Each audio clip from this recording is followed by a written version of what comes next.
UP में कांग्रेस की करारी हार हुई विधानसभा चुनावों में। अब पार्टी के प्रदेश अध्यक्ष राज बब्बर ने हार की जिम्मेदारी ली है। राज बब्बर ने एबीपी न्यूज से खास बातचीत में कहा है कि वो हार की जिम्मेदारी लेते हैं। अब पार्टी में बड़े बदलाव होने चाहिए। इसके साथ ही राज बब्बर ने गायत्री प्रजापति की गिरफ्तारी पर बीजेपी के दावों को झूठा बताया। 3 राज्यों के नतीजे में यहां पे बढ़त मिली है। राज बब्बर ने यह कहा कि गायत्री प्रजापति पर जो बीजेपी दावे कर रही है वो झूठे दावे हैं। राहुल बीजेपी की तरह छल की राजनीति नहीं करते, ये कहा राज बब्बर ने। एबीपी न्यूज ने एक्सक्लूसिव बातचीत की है राज बब्बर से। वो पूरी बातचीत आइए आपको दिखाते हैं। उत्तर प्रदेश कांग्रेस के अध्यक्ष राज बब्बर जी, राज जी, गायत्री प्रजापति की आज गिरफ्तारी हुई। बहुत समय से बीजेपी आरोप लगा रही थी कि खुद मुख्यमंत्री उन्हें बचा रहे हैं। लखनऊ से गिरफ्तारी हुई। देखिए, मैं इस पर तो टिप्पणी नहीं करूंगा क्योंकि ये तो अब सरकार है बीजेपी की, और बीजेपी मुझे आएगी सरकार जब, तो मुझे लगता है इसकी इंक्वायरी वो लोग करेंगे कि कौन बचा रहा था कौन नहीं। लेकिन ये तय था कि उस वक्त जो है, जब उस वक्त सरकार थी, चुनाव के दौरान ये तय हो गया था कि ये गुनहगार हैं। कानून का भी फैसला आ गया था, इंक्वायरी का फैसला भी आ गया था, और साथ ही ये भी था कि शासन प्रशासन जो था, यानी उस वक्त की जो पुलिस या एडमिनिस्ट्रेशन जो था, वो इलेक्शन कमीशन के हाथ में था, और इलेक्शन कमीशन जो है वो केंद्र की मदद से उस प्रशासन को चला रहा था।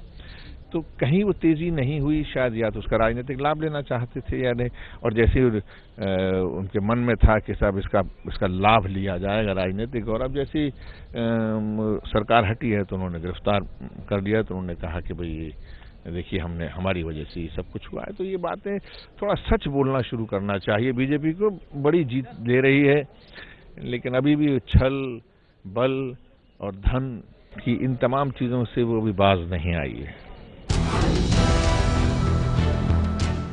राज जी, एक इमिनेंट सवाल है। हमने देखा कि उड़ीसा में पंचायत चुनाव में बुरी हार हुई कांग्रेस की। BK Hariprasad senior general secretary, उन्होंने उसकी जिम्मेदारी ली, अपने पद से इस्तीफा सौंपा है। क्या राज बब्बर भी ये फैसला करने वाले हैं? देखिए, मैं ये मानता हूं कि पहली बात, देखो आपके समक्ष बात कर रहा हूं, टेलीविजन के समक्ष, तो मैं ये कहूंगा कि मैं पूरी तरह से उत्तर प्रदेश की हार की जिम्मेदारी लेता हूं। मुझे मेरे राष्ट्रीय नेतृत्व ने हर तरह की सुविधा दी, उसने हर तरह का मुझे अपनी पूरी मेहनत की। हमारे आदरणीय नेता राहुल गांधी जी ने वक्त दिया, पूरी ऊर्जा दी, उसके बावजूद भी हम उनकी अपेक्षाओं पर खरे नहीं उतर सके। तो एक अध्यक्ष और एक पार्टी, एक उत्तर प्रदेश की पार्टी के मुखिया होने के नाते कि मेरा फर्ज बनता है, फर्ज ही नहीं है बल्कि मैं इस जिम्मेदारी को स्वीकार करता हूं कि मैं कहीं ना कहीं उस पर खरा नहीं उतर सका।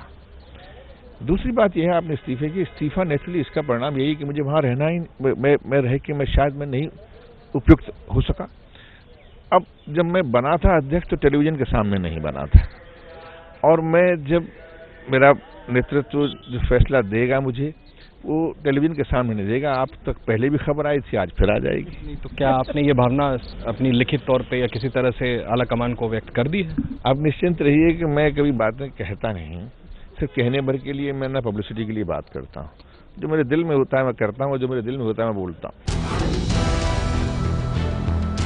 कई लोग सवाल उठा रहे हैं उपाध्यक्ष राहुल गांधी की भूमिका पर भी। प्रिया दत्त, संदीप दीक्षित, एक के बाद एक लाइन लगी पड़ी है। आपको लगता है कि राहुल गांधी की भी जिम्मेदारी अब तय हो जानी चाहिए?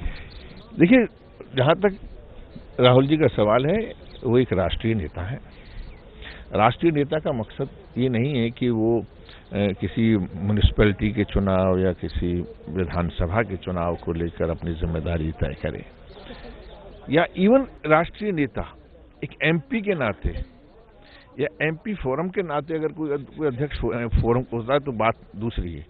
एक राष्ट्रीय नेता अगर लोकसभा में भी चुनाव के इधर उधर होता है तो उसका, वो राष्ट्रीय नेता है, वो अपनी आप को ताकत दे सकता है, अपने आप को नीतियां दे सकता है, अपने आप को विचार दे सकता है, आपके साथ में आप जहां उसको कहें वो खड़ा हो सकता है। जिस तरह के लोगों को खड़ा करना है उसके लिए अपनी राय और एक प्रजातांत्रिक राय पार्टी के अंदर जो है उसको संजोकर एक सही तरीके का एक आपको कॉम्बिनेशन, एक समीकरण दे सकता है।